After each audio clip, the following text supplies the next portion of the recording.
Hello friends, welcome to SSC coaching centre. दोस्तों, आज के वीडियो में गणित के बहुत ही इंपॉर्टेंट क्वेश्चन है। जो बच्चे टेट की तैयारी कर रहे हैं, जो यूपी पुलिस की तैयारी कर रहे हैं, रेलवे की तैयारी कर रहे हैं, तो आप हमारे चैनल से जुड़ जाइए, क्योंकि हम रेगुलर तैयारी करा रहे हैं, सभी चैप्टर से रिलेटेड क्वेश्चन करा रहे हैं। तो चैनल को सब्सक्राइब भी कर लें।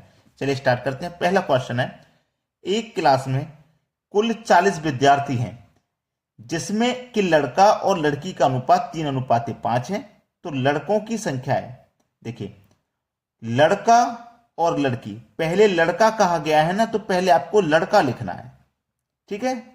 बाद में लड़की कहा गया है, बाद में लड़की लिखना है। इनका अनुपात है 3:5। टोटल विद्यार्थी कितने हैं? 40। यानी कि लड़का लड़की दोनों मिलाकर के क्लास में कुल 40 विद्यार्थी हैं। दोनों मिलाकर के लड़का लड़की का योग 40 है। जब योग 40 है तो इनके अनुपात का भी योग करेंगे, तो 3 और 5 कितना हो जाएगा? 8।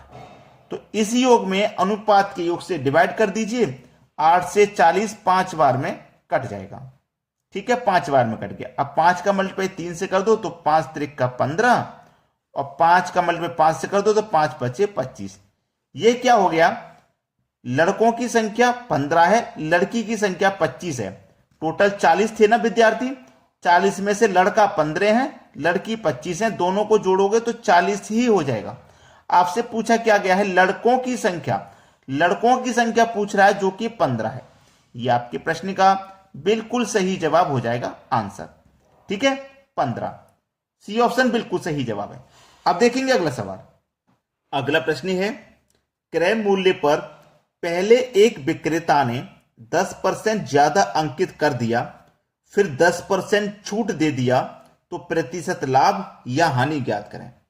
ऐसे प्रश्न के लिए सबसे अच्छा तरीका है ए प्लस बी प्लस का ए बी बट्टे 100, ठीक है। पहले वाला प्रतिशत वैल्यू ए, बाद वाला बी होता है, ठीक है।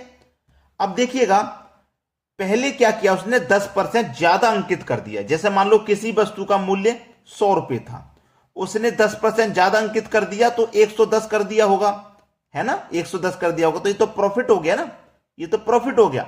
यानी कि ए हमारा क्या है? प्रॉफिट है। तो प्रॉफिट होता है तो प्लस का आएगा, प्लस का 10 आएगा। बाद में क्या किया उसने? छूट दे दिया। जैसे कोई वस्तु हमारी 100 रुपए की थी और उसने क्या किया? 10 का छूट दे दिया।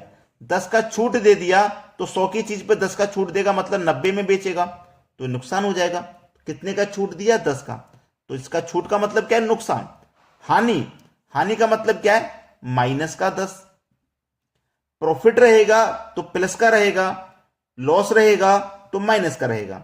ये प्लस का 10, ये माइनस का 10, तो प्लस माइनस क्या हो जाएगा? प्लस माइनस माइनस हो जाएगा। ए आपका 10 है, बी आपका 10 है, बटे में 100 है, ठीक है। चलिएगा, अब सीधा सीधा सा प्रश्न है कि प्लस का 10 माइनस का 10 कट जाएगा, 2 जीरो से सीधा सीधा 2 जीरो कट जाएगा, तो 1 का मल्टीप्लाई 1 से करोगे तो 1 ही आएगा, लेकिन माइनस का 1 आएगा, है ना, माइनस का 1। तो माइनस में आने का मतलब है हानि होना, प्लस में आने का मतलब है प्रॉफिट, और माइनस का मतलब हानि। तो 1% की हानि हो जाएगी, 1% की हानि। पहला ऑप्शन बिल्कुल सही जवाब। अब देखेंगे अगला सवाल। अगला प्रश्न है, 6 वस्तुओं का क्रय मूल्य 7 वस्तुओं के विक्रय मूल्य के बराबर है, तो प्रतिशत लाभ या हानि निकालें। चलिए, 6 वस्तुओं का क्रय मूल्य, क्रय मूल्य मतलब कॉस्ट प्राइस, 7 वस्तुओं के विक्रय मूल्य, विक्रय मूल्य मतलब सेलिंग प्राइस के क्या है? बराबर है। बराबर है तो आप बराबर ले लीजिए। अब देखिए, ये क्या है? आपका कॉस्ट प्राइस। जब मैं सेलिंग प्राइस को बराबर के इधर लाऊंगा तो कॉस्ट प्राइस के बटे में आपका सेलिंग प्राइस आ जाएगा। जब सेलिंग प्राइस इधर चला गया तो यहां बचा क्या? 7, है ना। अब मैं 6 को इधर लेके जाऊंगा तो 7 के बटे में 6 आ जाएगा। मतलब कॉस्ट प्राइस कितना है? 7 रुपया, और सेलिंग प्राइस है 6 रुपया। अब 7 रुपए की चीज को आप 6 रुपए में बेचोगे तो आपको 1 रुपए का नुकसान होगा, है ना, 1 रुपए का नुकसान होगा। नुकसान हो चाहे फायदा हो, हमेशा कॉस्ट प्राइस पर निकलता है ना, कॉस्ट प्राइस पर। तो कॉस्ट प्राइस कितना है आपका? 7 है, प्रतिशत के लिए गुने 100। क्लियर है ना इतना? अब देखा, 7 से घटाऊंगा मैं इसको, तो 7 से घटाऊंगा, 7 एकम 7, 3 बचेगा 30, 7 चौके 28, 2 बचेगा, नहीं जाएगा 2 ऊपर बट्टे में 7, 14.2/7%। 14.2/7% पहला ऑप्शन बिल्कुल सही जवाब हो जाएगा। इतने प्रतिशत की क्या होगी, हमको हानि होगी। कैसे पता चला हानि हो रहा है, माइनस में आ रहा है, ये माइनस में ही तो आ रहा है, इससे पता लग रहा है हानि हो रहा है। चलिए अब देखते हैं अगला सवाल। अगला प्रश्न है 16,800 रुपए का 6.1/4% की दर से 9 महीने का साधारण ब्याज क्या होगा। साधारण ब्याज का जो फॉर्मूला होता है उसे लिख लीजिए, PRT/100, ये फॉर्मूला होता है। साधारण ब्याज पूछ रहा है क्या होगा, प्रिंसिपल कितना है 16,800 रुपया, इंटू रेट कितना है, रेट है हमारे 6.1/4। इसको जब हम सरल करेंगे तो 4 से 24, 24 में जोड़ेंगे 1, 25/4, कितना हो जाएगा 25/4, इंटू टाइम कितना है 9 महीने का। अब महीने को वर्ष में कन्वर्ट करते हैं तो 12 से डिवाइड करते हैं, याद रखना है ना। कभी भी महीने का निकलवाए, 4 महीने का ब्याज निकलवाए, 6 महीने का निकलवाए, 8 महीने का निकलवाए, 9 महीने का निकलवाए, तो महीने को आपको वर्ष में कन्वर्ट करना है, तो महीने को वर्ष में कन्वर्ट करने के लिए 12 से डिवाइड देंगे। ठीक है, यहां पे मैं बता देता हूं, महीना को वर्ष में कन्वर्ट करने के लिए 12 से डिवाइड देना है। और अगर प्रश्न में दिन दे दिए जाए तो 365 से डिवाइड करना। जैसे कभी कभी ये कह दे 73 दिन का ब्याज निकालो, ऐसे भी दे देता है, तो जब दिन दिया जाएगा तो उसमें 365 से डिवाइड करना है, महीना दिया जाएगा तो 12 से। ठीक है, और पूरे का बट्टा क्या होता है, फॉर्मूले में 100 होता है। चलिए अब इसी को हल करना है, सीधा सीधा 2 जीरो से मैं यहां पे ये 2 जीरो कटा दूंगा। चलिए 3 त्रिक का 9, 3 चौके 12 हो जाएगा। ठीक है, अब इसको हम और सरल करेंगे और छोटा करेंगे कटाने के बाद। देखिएगा 4 चौके 16, 4 का मतलब 4 से हो जाएगा तो ये 16 हो जाएगा, और 16 से इसको कटाता हूं, 16 एकम 16 नहीं कटेगा, 16 एकम 16 ही कटेगा, फिर ये 8 बच रहा है यहां पे, तो ये नहीं कट रहा। ठीक है, 16 एकम 16 हो गया, ये नहीं कट पा रहा। तो चलिए ये 168 ही तो है, ये 16 है, तो मैं 16 को 4 से कटा सकता हूं, 4 चौके 16, और ये भी 4 चौके 16 कट जाएगा, और ये 4 दूने का 8 कट जाएगा। ठीक है, 42 बार में ये कट गया। इतना सिंपल हो गया। अब 2 से कटाता हूं इसे 2 बार में, और 2 से कटाता हूं मैं 21 बार में। इतना क्लियर है ना, यहां तक किसी को कोई दिक्कत नहीं। अब 21 multiply 25 multiply 3, 21 multiply 25 multiply 3 divide में 2 है, यही तो है। चलिए 21 दुने का 42, वो 21 का 3 से मल्टीप्लाई है, पहले इन सभी का मल्टीप्लाई कर लेता हूं मैं। 21 त्रिक का 63 हो जाएगा, फिर 25 का मल्टीप्लाई 63 से कर देता हूं, 25 त्रिक का 75, 75 का 5, कैरी का 7, 25 का 6 से करूंगा 150, 150 में कैरी का 7 जोड़ दूंगा तो 157। अब डिवाइड कितने से करना है, इसमें 2 से करना है, कर दो भैया। 2 सत्ते 14, 1 बचेगा 17, 2 अट्ठे 16, 1 बचेगा 15, 2 सत्ते 14, 1 बचेगा, नहीं जाएगा, 10 में लगेगा, 10 हो जाएगा, 2 पंजे 10, 787.5, 787.5, ये आपके सवाल का बिल्कुल सही जवाब है। अब देखेंगे अगला सवाल। अगला सवाल है, नल ए किसी टैंक को 6 घंटे में खाली कर सकता है तथा नल बी 18 घंटे में खाली कर सकता है, दोनों मिलकर कितने घंटे में खाली करेंगे।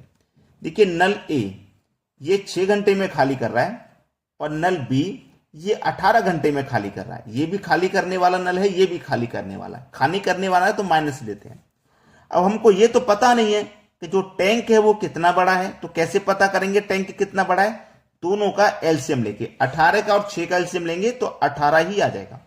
6 से 18 को काटो 3 बार में, 18 से 18 को काटो 1 बार में। ये 1 घंटे का काम ए का है, ये 1 घंटे का काम बी का है। ए आपका 6 घंटे में खाली कर रहा था ना टैंक को, 1 घंटे में 3 खाली करेगा तभी तो 6 घंटे में 18 खाली करेगा, क्योंकि टैंक 18 लीटर का है। बी 18 घंटे में खाली कर रहा था, 1 घंटे में 1 खाली करेगा तभी तो 18 घंटे में 18 को खाली करेगा। अब बोला है दोनों मिलकर कितने घंटे में खाली करेंगे, ए 3 करेगा 1 घंटे में, बी 1 घंटे में 1 करेगा, दोनों मिलकर के 1 घंटे में 4 करेंगे। और करना कितना है हमको खाली 18, 1 घंटे में 4 कर रहे हैं तो 18 को कितने में करेंगे 4 चौके 16, 2 बचेगा, नहीं जाएगा, 10 में लगेगा 20, 4 पंजे 20, 4.5 घंटे का टाइम लगेगा, मतलब 4.5 घंटे लगेंगे। ये आपके सवाल का बिल्कुल सही जवाब हो जाएगा। अब देखेंगे अगला प्रश्न। अगला प्रश्न है, कोई राशि साधारण ब्याज पर 20 वर्ष में कितने प्रतिशत की दर से 4 गुना हो जाएगी। यह भी प्रश्न साधारण ब्याज का है, तो साधारण ब्याज का फॉर्मूला लिख लीजिए। साधारण ब्याज बराबर PRT/100, यही तो फॉर्मूला है। अब साधारण ब्याज पर 20 वर्ष के लिए 20 वर्ष में कितने 4 गुना हो जाएगी। देखिए, जब कोई राशि आपको नहीं पता है तो आप उसे 100 मान लेंगे, 100 मान सकते हैं ना। और कोई राशि जब 4 गुना होगी, 100 राशि है, 100 की आपकी 4 गुना होगी तो 400 हो जाएगी। भाई प्रिंसिपल आपको नहीं पता था, आपने 100 मान लिया है ना, 100 मान लिया। अब 100 प्रिंसिपल है, ये 4 गुना हो जाता है तो 100 का 4 गुना 400 हो जाएगा। समय कितना ले रहा है, 20 वर्ष का टाइम ले रहा है 4 गुना होने में। ठीक है, 4 गुना होने में प्रिंसिपल 100 था, 100 से 400 हो गया तो उस पर ब्याज कितना मिला, 300 रुपए का ब्याज मिलेगा। भाई मान लो 100 रुपए आपने बैंक में जमा किए और वो 400 रुपए हो गए तो ब्याज 300 ही तो मिला है। अब ये फॉर्मूला में आपको लग देना है। ब्याज कितना है, सिंपल इंटरेस्ट 300 रुपया, प्रिंसिपल आपने 100 रुपया माना है, रेट आपको फाइंड करना है, टाइम 20 बरस का है, बटे में 100, 2 जीरो से 2 जीरो सीधा सीधा आप कटा दोगे। अब 20 से कटा दोगे आप सीधा सीधा 300 को, तो कितनी बार में कट जाएगा, 20 से 100 कट जाएगा, 300 पूरा पूरा, 20 से 5 5 10 15, 15 बार में कट जाएगा। तो इधर बचा 15, इधर बचा आर, रेट कितना आ गया 15% का। देखो 20 पंजे 100 होता है, 20 से 10 बार में 200 कटता है, 15 बार में 300 कटेगा, तो रेट आपका 15% का आ गया। डी ऑप्शन बिल्कुल सही जवाब है। अब देखेंगे अगला सवाल। अगला प्रश्न है, 15 व्यक्ति प्रतिदिन 8 घंटे काम करके काम 15 दिन में समाप्त करते हैं, तो कितने व्यक्ति प्रतिदिन 6 घंटे काम करके 10 दिन में समाप्त कर पाएंगे। देखिए 15 व्यक्ति किसी काम को 15 दिन में समाप्त कर रहे हैं 8 घंटे काम करके। फिर पूछे कितने व्यक्ति, यहां तो 15 व्यक्ति थे, यहां नहीं पता कितने व्यक्ति है ना, कितने व्यक्ति 10 दिन में काम को खत्म कर पाएंगे, 6 घंटे काम करते हैं प्रतिदिन। ये आपका प्रश्न है। अब इसी को हमें सोल्व करना है। 5 से कटेगा 2 बार में और 5 से कट जाएगा 3 बार में। ठीक है, 3 से 6 कट जाएगा 2 बार में, 2 से 8 कट जाएगा 4 बार में, 2 से 4 कट जाएगा 2 बार में, 15 का मतलब 2 से कर दो 30, और इधर क्या बचा x का मान आ गया 30। तो कितने व्यक्ति 6 घंटे रोज काम करके 10 दिन में काम समाप्त कर पाएंगे, 30 व्यक्ति है ना, 30 व्यक्ति। सी ऑप्शन बिल्कुल सही जवाब है आपके प्रश्न का। तो बिना लाइक कीजिए मत जाना, लाइक सभी बच्चों को करना है, वीडियो को सभी बच्चे लाइक किया करें। ठीक है दोस्तों, धन्यवाद।